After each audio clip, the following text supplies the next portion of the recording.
So now we turn to this idea of, guarding one's privates within marriage. Before a young man gets married in our times nowadays, they've watched a few movies here and there before they made tawbah and they became religious. And they have this idea of what love is and what marriage is. And, brothers come up to me all the time, brother, man, I gotta get married, man. As though like in their head, once they get married, all their temptations are just gonna poof, disappear. And life is gonna be bliss and we're gonna read Quran together, And, it's gonna be just a spiritual experience, right?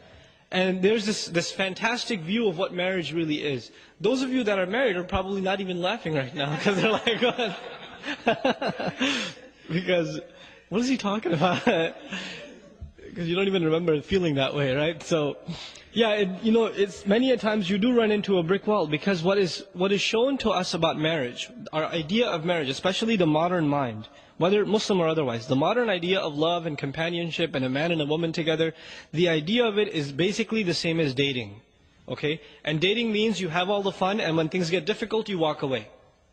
That's what dating is, right?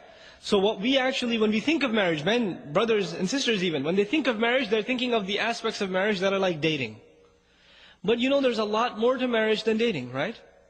There's the bills, and there's the chores, and then you have to learn to live with another person, which is very difficult. You do things your way, she does things her way. And now there's a towel hanging the wrong way, or the toothbrush is in a different place, or, there's too little sugar in your coffee or something, or little things start adding up and in the beginning, I love her too much, I'm not going to say anything, I can handle this. But a couple of years later, it starts piling up and you're like, again with the sugar, and it starts adding up. Now this doesn't happen in dating because you're tired of this girl, move on to the next one. Or she's tired of you, I think, I don't want to deal with your smell anymore, I'm out. It's just walk away from it. But marriage is a serious commitment. And the terminology used in Quran is very strong. Al-Muhsanat, Al-Muhsinin. The Muhsin, the Ihsan, in Arabic, it's the word used for putting someone inside a fort, like a military camp. The idea of that is there are enemies outside. Once you're inside this military facility, you're safe, right? So women are described as women, are females that have been put inside the camp of protection. And who's protecting them? The husband is. From everything, from sadness, from difficulty, from shamelessness, in terms of ignorance, he's protecting them, he's giving them an education, he's protecting them in every single way. And the one who wants to get married, Allah describes him, muhsinin ghayra musafihin. They are people they are men who have the intention of bringing women into this fort, into their protection, to start families, not just to get their desires out. غَيْرَ مُسَافِحِينَ. Musafih is someone who has hormones overtaking him. That's why he wants to get married. That's it. Right? So Allah changes our mindset about marriage.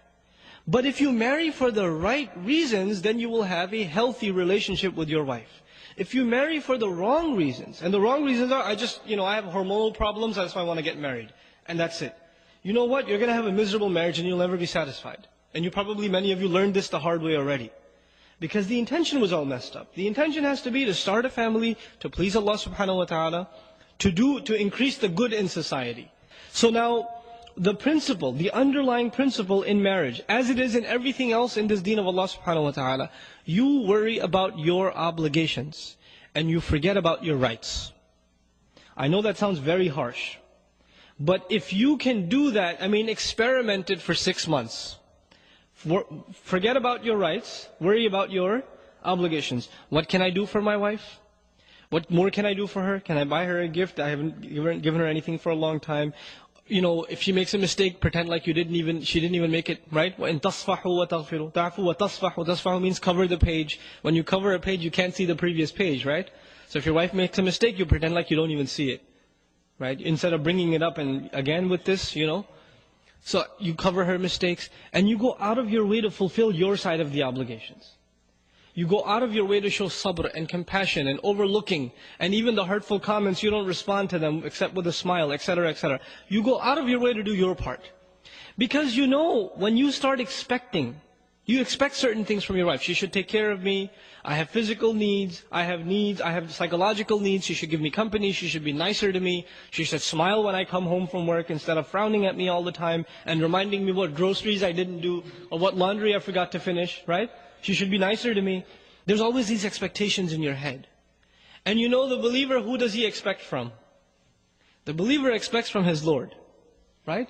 Because everyone besides Allah subhanahu wa ta'ala will disappoint your expectations. ضَعُفَ الطَّالِبْ وَالْمَطْلُوبِ is a universal principle Allah Azza wa Jalla revealed. The one who seeks, the one who demands is weak, has been weakened. And whatever he seeks has also been weakened, inherently weak.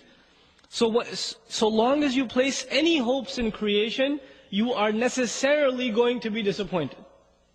You put hopes in your boss, he's going to give you a promotion, it's not going to happen. You know?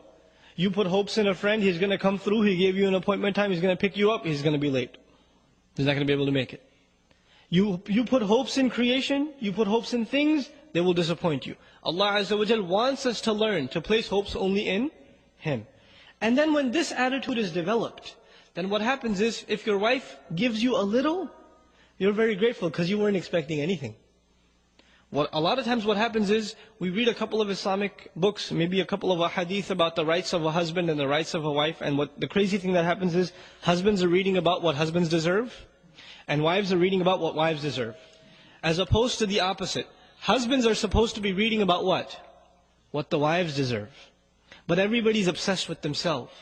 They're selfish. Even when they come to Islam, they learn and they study that which serves them.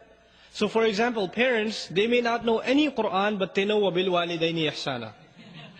They know that one. They don't even know where it is in the Qur'an, but they know this by heart. Right? Why do they know this by heart? Because it serves them. Right? The men, they may not know much about Qur'an, but as soon as the wife says a word, الرِّجَالْ قَوَّمُونَ عَلَى النِّسَاءِ, because it's self-serving. Now you're not a servant of Allah subhanahu wa ta'ala, you're using Allah's deen to serve yourself, right? So one has to understand, our deen first and foremost is a responsibility to fulfill our obligations. So we study and we learn how do we excel with our wives? How does the wife excel with the husband? You know, I gave a khutbah some time ago about the rights of the wife and the husband. And you know, I made 2 handouts. One was advice for wives, one was advice for husbands.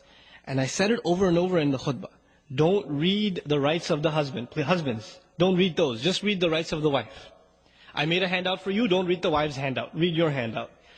20 brothers come up to me after the khutbah. Brother, that handout for the wives, can you give me a copy? It's like, no, I can't give you a copy. Because you're going to go home and say, see this? Point number 4 right here? You've been missing out on this for 6 months. You know? And these are real problems in marriage. This can lead to a really serious turmoil in marriage. So you want to have a healthy relationship in marriage, you have to take care of your obligations.